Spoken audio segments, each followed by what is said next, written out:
Rain slammed against the subway car windows like 1,000 tiny fists as the train screeched through the underground tunnel. The fluorescent lights above flickered for a moment, casting brief shadows over the tired faces inside. Among them sat a man in his early 30s, his clothes slightly worn but neatly pressed, his eyes heavy but gentle. Ethan. A single dad. A janitor. A man who had learned to carry burdens without complaint. He clutched a small brown lunchbox and a drawing from his 6-year-old daughter, Lily, folded neatly in his jacket pocket, her crayon words still fresh. "You're my hero, Daddy." He didn't know it yet, but today, the world was about to test those words. A few seats away, a woman gasped sharply and doubled over, clutching her stomach. Passengers looked, then quickly looked away, everyone too immersed in their own exhaustion or fear to move. She was heavily pregnant. Her white dress was soaked from the rain, her face pale.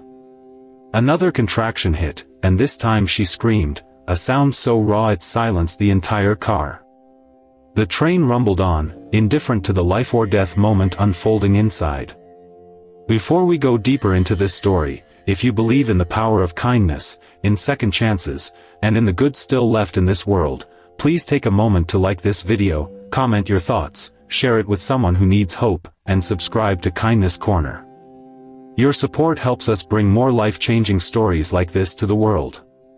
Yellow Heart. Ethan didn't think. He moved. In a flash, he dropped his lunchbox, slid across the subway floor, and knelt beside her. "It's okay," he whispered, wiping sweat from her brow with a handkerchief. "You're not alone."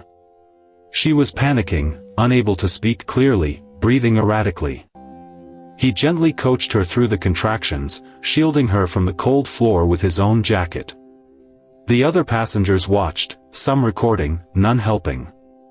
The subway train had no conductor on this car, and no one seemed to know what to do, except Ethan, whose hands had never delivered a baby before, but whose heart refused to let this woman suffer alone. He whispered comforting words, using everything he'd learned from raising Lily alone, those sleepless nights, those cries he had soothed, those tiny moments when he had doubted himself, but had kept going. As the contractions intensified, the woman screamed again, grabbing his hand so tightly it turned pale. Time stood still. The train rattled beneath them like an angry heartbeat.